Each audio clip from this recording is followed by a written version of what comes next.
Hi comrade, I'm running to tell you about the essential gear for independent filmmakers in 2020.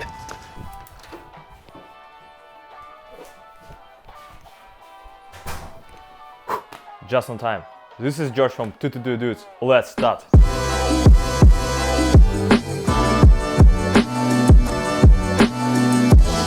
The first thing that is essential to have is a color checker. It is largely underrated, and if you don't have one of those, go and get yourself one. Comrade, I'm serious, order it right now. In order to make sure that you have a consistent colors in your footage, so red is red and green is green, you need to have a color board. Simply place it in your frame at a particular location and lighting conditions. Record it for a few seconds so that in the post-production you can use your software to identify a color board and correct those colors.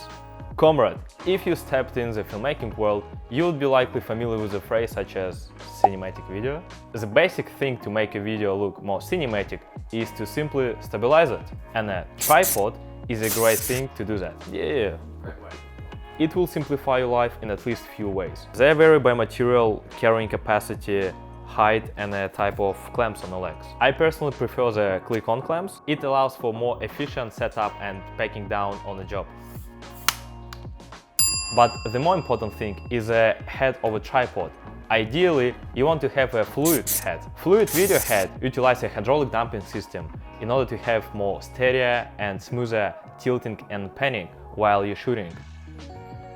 When you have become more familiar with tripods and fluid heads, I think you might have started to look at the gimbals, especially if you would like to expand the range of your works and start to shoot more dynamic shots. This device will come handy. Gimbal will help you to capture a moving shot as smooth as beautiful Russian vodka. I personally using Roniness, but there are a bunch of options available on the market nowadays, obviously depending on the carrying capacity of a gimbal and your budget. Comrade, if you watched our previous videos, you will be already aware of what makes your footage looks great apart from a good colors. If not, watch it. Sound is pretty important, so get yourself a shotgun mic at least for your camera. We're using a Takstar shotgun mic. It has an inbuilt amplifier and actually captures a pretty good quality sound. If you're planning to shoot corporate videos, weddings or interviews, get yourself a lapel or lav mic, the one that is currently on me. So you will have a more clear sound of the person that's speaking. A sound recorder will also improve your filmmaking process. You can use this device in order to record your sound separately for backup. But what happens if you're filming interview and you simply don't have enough time to put a lapel mic on every guest who is giving a speech? Well, in this case, simply connect your sound recorder to audio mixer, so you will be able to record the speech of every guest who is holding a microphone. Some things in this life are crucial, and variable ND filter is one of them.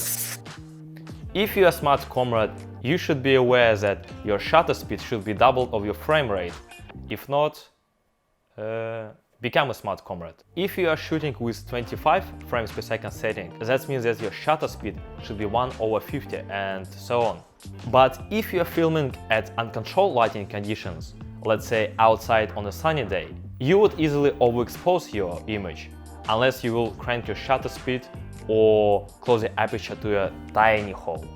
Just twist an outside ring and the filter shifts between high and low densities. One tip that I can give here is to buy a filter of a larger diameter and a set of step rings like the ones in my hand, which cost around 10 to 15 bucks on eBay.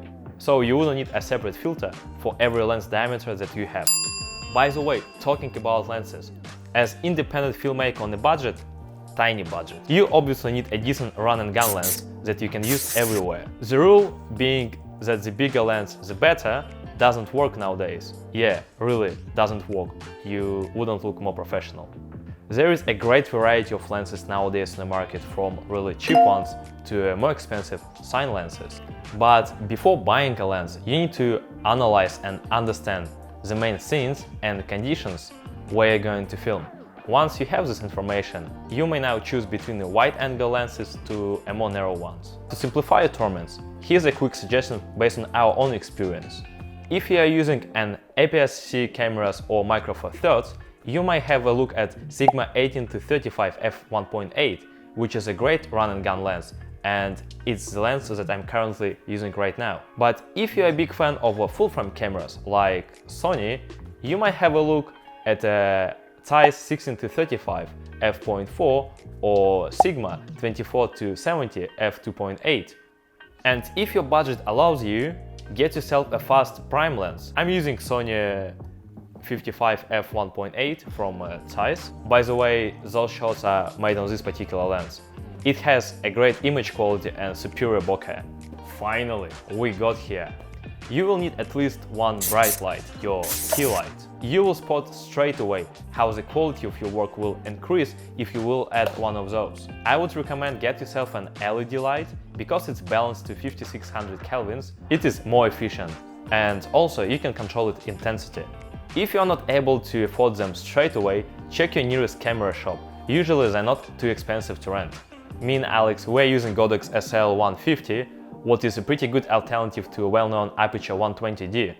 It also has a remote control, and if you have few of them, you can synchronize them in a group. In order to make your light softer, you'll probably need a light diffuser. Unfortunately, they don't come with the lights straight away, so you also need to think about it. I would recommend get yourself an Aperture light dome, the one that I'm using currently, because it has a great foldable mechanism that allows to fold your softbox in less than a minute. Don't forget that your comrade wouldn't be able to hold the lights for the whole shoot, unless he was made in Russia. Stands are pretty important, as you don't want your lights to fall down, and ideally you want to have them at a decent height. We're using the ones from Manfrotto, what in our Russian humble opinion has the best quality to price ratio. Thanks for watching, dudes! Don't forget to subscribe, press the notification bell and the like button. And see you next time, comrade!